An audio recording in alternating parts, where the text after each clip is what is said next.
رضی اللہ تعالیٰ عنہ کو حضرت عمر رضی اللہ تعالیٰ عنہ نے اپنے دور خلافت میں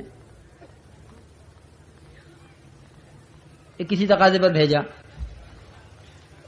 جو واپسی کا دن تھا، واپس آنے کا، بیوی صاحبہ کھڑی ہوئی تھی انتظار میں کہ بھی آئیں گے باہر سے، کیونکہ ملک سے باہر گئے ہوئے ہیں، شام گئے ہوئے ہیں. شام سے وہاں کے کپڑے، وہاں کے جوتے، وہاں کی چیزیں ہماری جماعت والی بیچارے کر لیتے ہیں. ہاں، ہم دیکھتے رہتے اپنے آپ بنگلے والی مسجد میں. ابھی آنے چند دن پہلے میں اوپر چھت پہ ٹہل رہا تھا، فجر کا بیان ہو رہا تھا، دیکھے کہ بھائی کیا کر رہا مجمع ہمارا. تو ایک آدمی بیچارہ اٹیچی کھولے بیٹھا تھا، اس میں سے کبھی یہ کپڑے نکالے یہ رکھے، کبھی یہ گھڑی نکالے یہ رکھے. کبھی میں نے کہا بھائی یہ تو کیا کر رہا؟ کہنے لگا جی کچھ نہیں، گھر جا رہا تھا، کچھ سامان لے لیا ابھی بچوں کے لیے. بچے کہیں گے اتنے دن میں جماعت میں سے آیا ہے، کچھ لے کر نہیں آیا ہمارے واسطے. کہ بچوں کے لیے سامان دیکھ رہا، بچوں کے لیے کچھ سامان لیا ہے، بیوی کے لیے کپڑا لیا ہے. اس نے صاف صاف بتا دیا، بھیا بڑے بھیا کے لیے گھڑی لی ہے، چھوٹے بھیا کے لیے.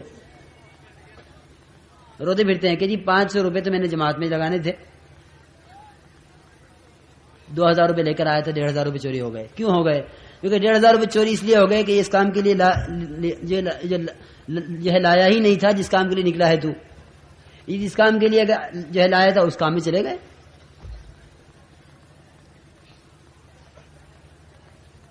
تو یہ کہہ کہ وہ بیٹھا ہوا اپنا سامان دیکھ رہا تھا. میں نے اس سے کہا، میں نے کہا اس وقت تجھے اس مسجد کے عمل سے اس سامان نے مشغول کیا ہوا ہے. کہ اچھا جی میں بند کر دیتا ہوں. میں نے کہا دیکھ تو بند تو کر دے گا، لیکن تو بیان میں بیٹھا بیٹھا ہی سوچتا رہے گا کہ یہاں مرکز سے روزانہ ٹیچی اٹھتی ہے، کسی نہ کسی کی روزانہ چوری ہوتی ہے، میرے سامان کا پتہ نہیں کیا ہو رہا ہوگا. اس کو لے کے مسجد میں بیان میں بیٹھوں تو دائیں بائیں والے تو پھر دیکھ کے اور چور پیدا ہوں گے کہ بھئی یہ جو بغل میں دبا کے بیٹھ رہا ہے اٹیچی کو، کوئی بات ضرور ہے، سامان ضرور ہے اس کے پاس. تو اس سے تو اور چور پیدا ہوں گے. اب میں کیا کروں؟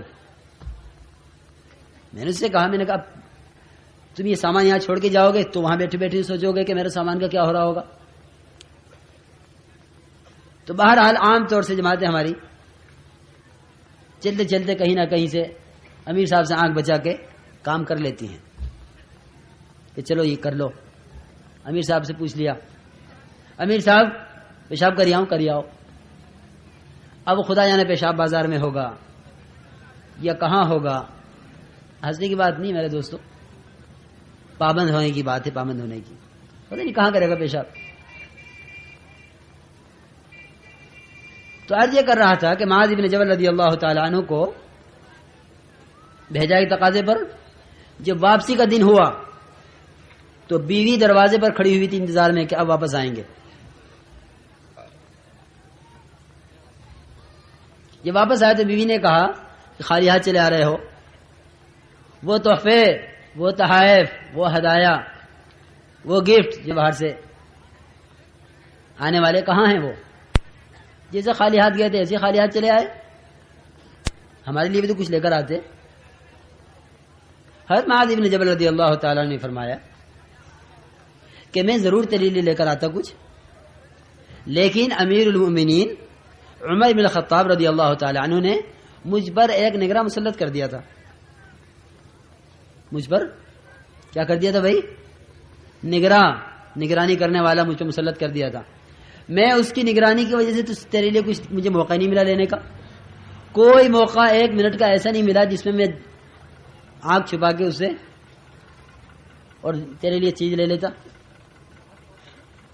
کہا کہ اچھا نگراں لگایا تمہارے اوپر، کیا امیر المؤمنین نے تمہیں خائن سمجھا ہے؟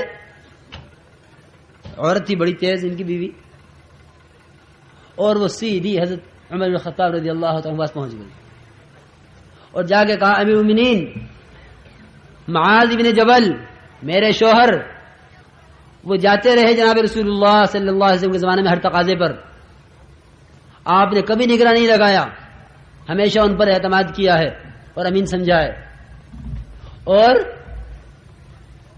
پھر ابو بکر صدیق رضی اللہ عنہ کے زمانے میں، خلیفہ اول کے زمانے